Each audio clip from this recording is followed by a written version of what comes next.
What's up, you guys? It's Jonno! Today I've got another episode of Jurassic World Alive! The game of dinosaurs, alright? Dinosaurs in the real world around you. Pretty fun concept, but what makes this game stand out from other AR games, which there are very few, but there are quite a few now, alright, this game has PvP, you guys. It actually has PvP. Once you hit level 4, you unlock PvP, and it is sick. Now, before we do that, I want to remind you that there is an event going on in the game right now, and today is Dilophosaurus, so you can get a Dilophosaurus out there at the event stops in parks near you. So go ahead and get out there and explore, grab some of those event dinos. But what I want to show you is the battle system, alright, you guys? This is basically a beginner video for battling, okay? Now, the battling is the most important feature of this game. This is not a collector's game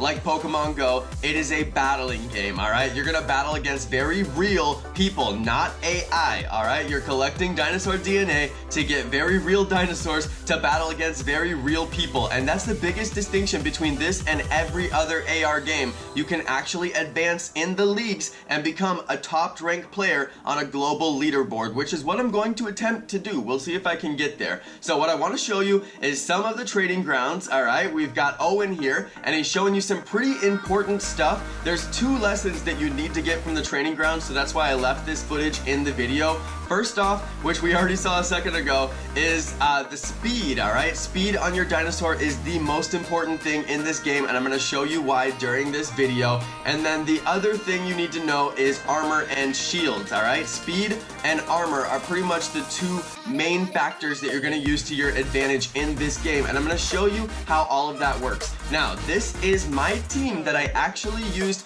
to get myself out of the first league and into the second league, all right, you guys? I advanced leagues, and I'm going to show you that at the end of this video, and I'm going to show you exactly how I did it. I've got a bunch of very, very good strategies for beginners. This is not super advanced stuff. This is stuff you can do with the dinos that you'll catch probably just sitting on your couch and in your neighborhood and around your parks, and especially from the event. Some of these are event dinosaurs as well, so you're gonna want to watch this whole video for all the strategies to get yourself out of that first league and into the second league. Now, you can see here some very advanced gameplay. I got myself all the way up to the 3rd league, all right, you guys? I haven't memorized the names of the leagues because they have very strange names, but this is some very advanced gameplay. I'm gonna show you how raptors are very OP in this game. They're overpowered and they can destroy everything. This is a 3-shot raptor kill. Basically, this raptor came in. I used 1 dinosaur to destroy all 3 of the opponent dinosaurs,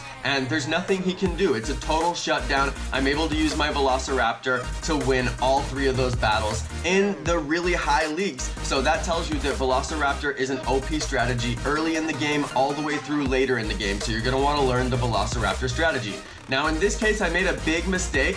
He was a faster raptor. He has the better raptor. I left my raptor in there. What I should have done is trade out for the Eusophocles, but I did not do that, so I ended up getting destroyed on the first hit. Now, this guy did the correct thing. He actually brought in a shielded dinosaur against my Velociraptor, but I'm still able to get through because I'm able to switch out my dinosaur, all right? What you want to do is just, if they bring out the armor and shielded dinosaur against your Velociraptor, just swap out to a shielded dinosaur. You don't want to have your Velociraptor against their shielded dinosaur unless it's one that you know you can beat. In this case, with the Triceratops, I know I'm going to be able to defeat him in 2 hits. My pounce reduces his attack, so he can't defeat me in 1 hit, which he should have been able to do, but I reduced his attack with my pounce, and now I've got a 1-shot to get rid of him. So there are certain situations where you know you can keep your raptor out, even though he's got very little health. As long as you know that you're faster and you're going to get a 1-shot,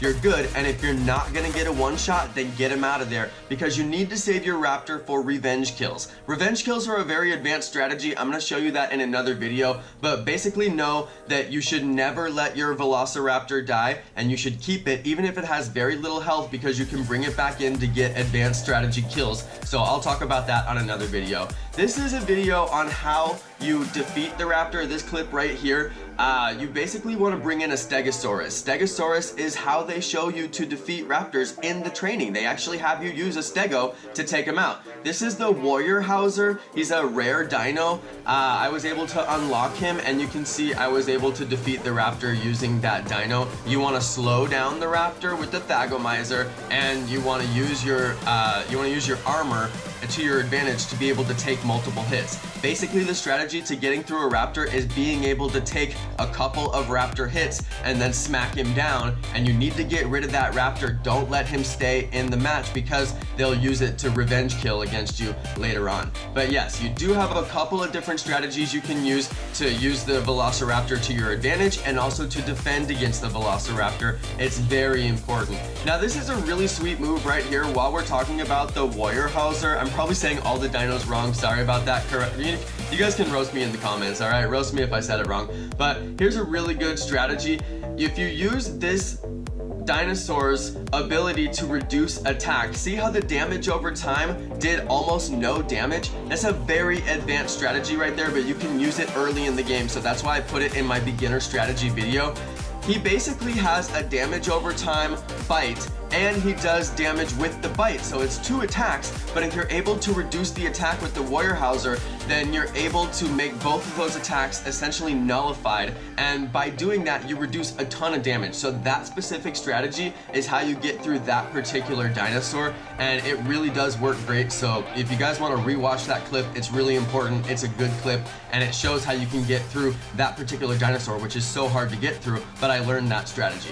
Now we got a couple more dinos I want to show you. The Sarcosuchus is basically a big alligator. It's got really well-rounded defense because it has armor, and it's got really well-rounded attack. You're gonna want to use this guy to get yourself out of the early leagues, all right? He's a very important attacker.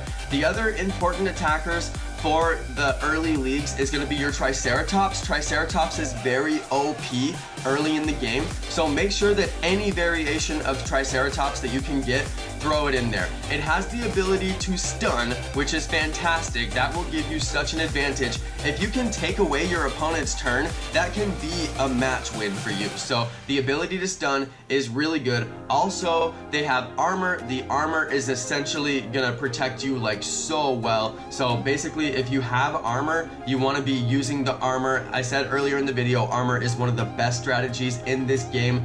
So you want to be able to have at least a couple of dinos in your squad that have got armor. So this is probably the most OP armor, best rounded attacking. So there are a couple of other armor dinos that you could use, but they don't have really great attack. They have very, very poor attack. So the Triceratops is a really well-rounded attacker. It has the ability to stun, which is a fantastic move, and it's got armor. So you basically are going to want to use the Triceratops as much as possible. There are 3 different Triceratops in the game. I don't recommend putting all 3 in your squad because it might just put all 3 in your match, and you don't want to do that.